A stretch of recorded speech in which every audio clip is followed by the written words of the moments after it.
Welcome to Wednesday Wisdom.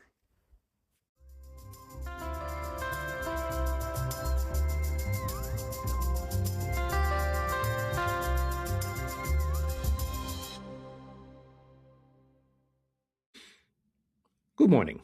This is Jos Visser, the author of Wednesday Wisdom, and this week's article is called The Gift of Nice. This article is one of a series of gifts that you can give yourself. Previous articles include the gift of time, the gift of modesty, and the gift of leaving. A few weeks ago, a former colleague contacted me on LinkedIn and wrote, "I have an honest question. How to stop myself from writing a nasty comment under every second post? From cheesy inspirational to plain wrong, it's triggering me more and more." This is, of course, a great question, because I am feeling that urge myself too. So much, in fact, that in my mock year in review post, I had a special category that said 5,384 replies to dumb posts started but not sent. I would say that at my core, I'm a nice person, but I have been known to correct people in an embarrassing way. This is probably explained by me suffering from serious self-esteem problems ever since my childhood. Really, the only thing that I got going for me as a child was that I knew more than other kids, and I let that show. This did not make me particularly popular because nobody likes a 14-year-old smartass, especially not the other 14-year-olds. But at least I could console myself with the thought that I was right, and that as soon as we hit the phase of life where being right mattered, I would outdo my classmates. In the meantime, I kept myself entertained reading science fiction. The fifth book of the Demon Princess series, titled The Book of Dreams, held a special appeal to me because in that book, the last of the intergalactic crime lords pursued by the protagonist went back to his planet of origin to attend a school reunion. There, he confronted his erstwhile tormentors and inflicted a series of innovative punishments on them. Oh, if only I would be able to do that. I did not become an intergalactic crime lord, of course, but I did pick up the notion that being right was important and that being nasty about it was cool. I have no clue where that last idea came from, but I'm ashamed to say that I spent a large part of my adulthood as an arrogant prick who relished correcting other people in a potentially humiliating way, with no other goal than to be right and to be seen to be right.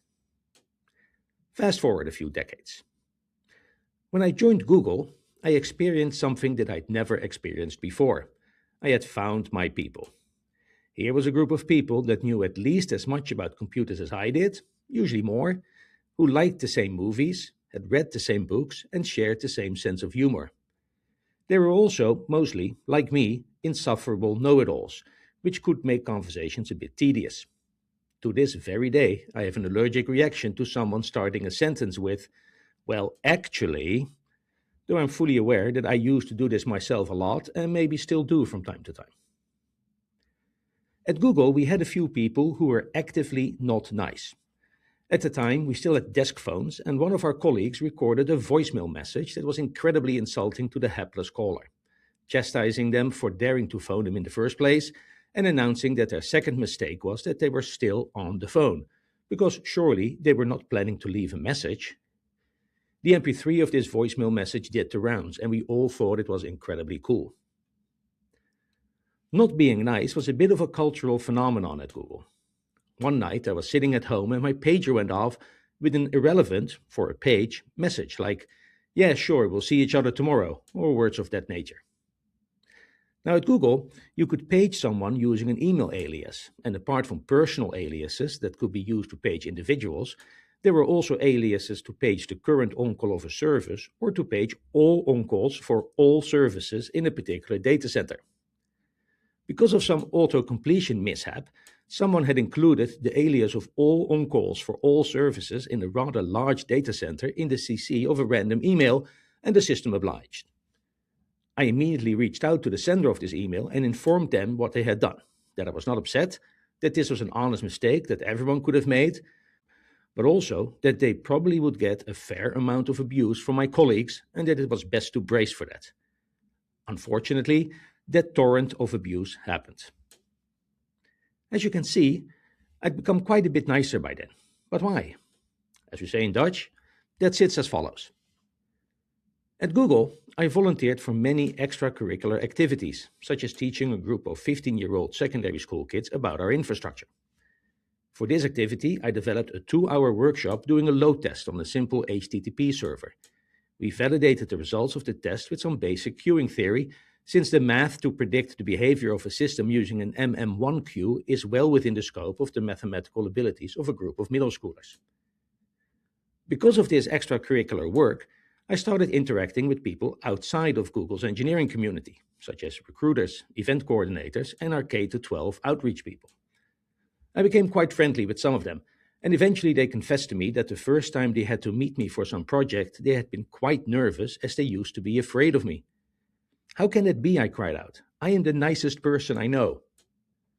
This is of course not true. The nicest person I know is my brother-in-law Alan, but to be fair, I didn't yet know him at the time. They explained to me that their entire experience of me until our first meeting was on company-wide mailing lists, and I had to admit that on that particular medium, I wasn't always as nice as I maybe could have been. All of this led to a period of introspection and some much-needed therapy. One therapist in particular modeled this sort of behavior as having a hard belly and a soft spine, meaning that the initial interface that someone had to break through was tough, but that once they got through that, there was a surprising lack of backbone. According to him, the opposite was preferable, a soft belly but a strong spine. Yes, that makes it possible for others to hurt you superficially, but not fundamentally, which also means that the people who don't know any better do not immediately get their head bitten off for every little transgression. This then leads me to the seemingly unrelated topic of theater improvisation.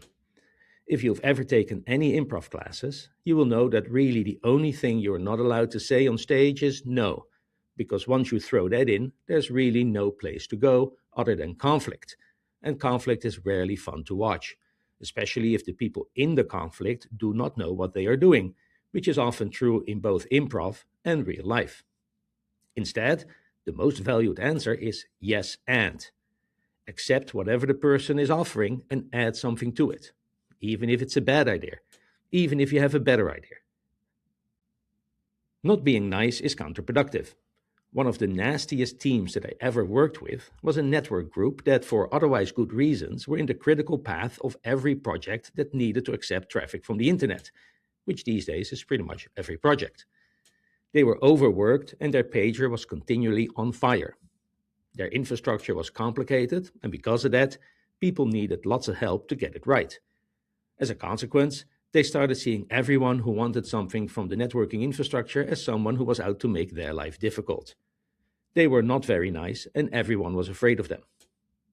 Unfortunately, this was counterproductive, as people started scheming to have as little to do with them as possible.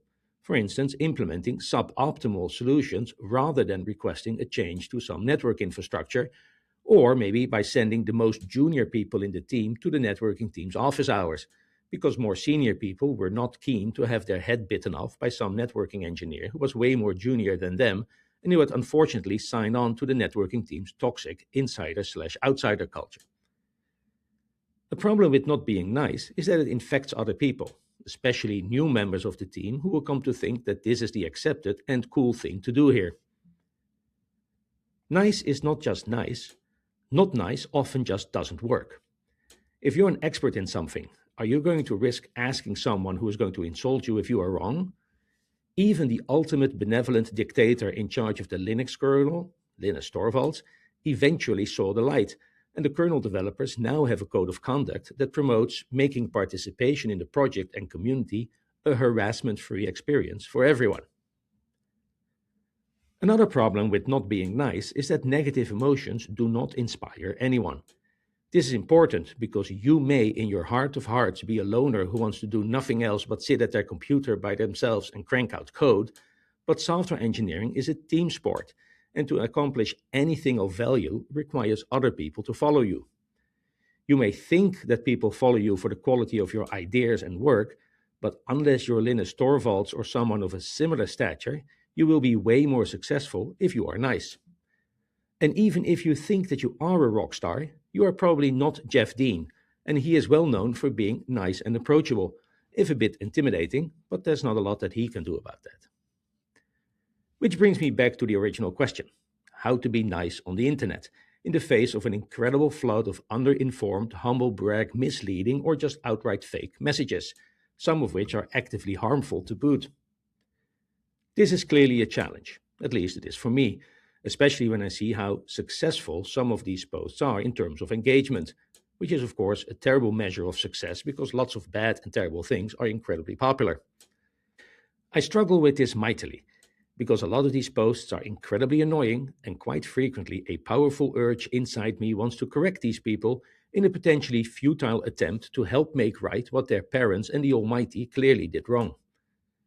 This urge frequently gets the better of me, as my followers on LinkedIn can attest to, but more and more often it does not, because I want to be nice, and I do realize that I'm spending too much time and energy on something absolutely useless that will not help the world one iota. Even worse, by responding, I create more engagements for this post, and I might grow its audience because the LinkedIn AI will now bring my reaction to the attention of the people in my immediate network. What helps me to overcome this urge, though not always, is that I want to be nice, because it just feels so much better and I have enough stress already. I've long given up any dreams of doing something that is world changing or so impressive that people look at me in awe for that. Instead, I have just one dream left. I want to be someone who someone would want to be. I want people to point at me and say, there goes a nice guy who overcame all the challenges of existence and who is happy with who he is, where he is, and what he is doing. Unfortunately, I still have a long way to go, but being nice to everyone in all circumstances is a good start. And with that said, I wish you a happy new year 2026.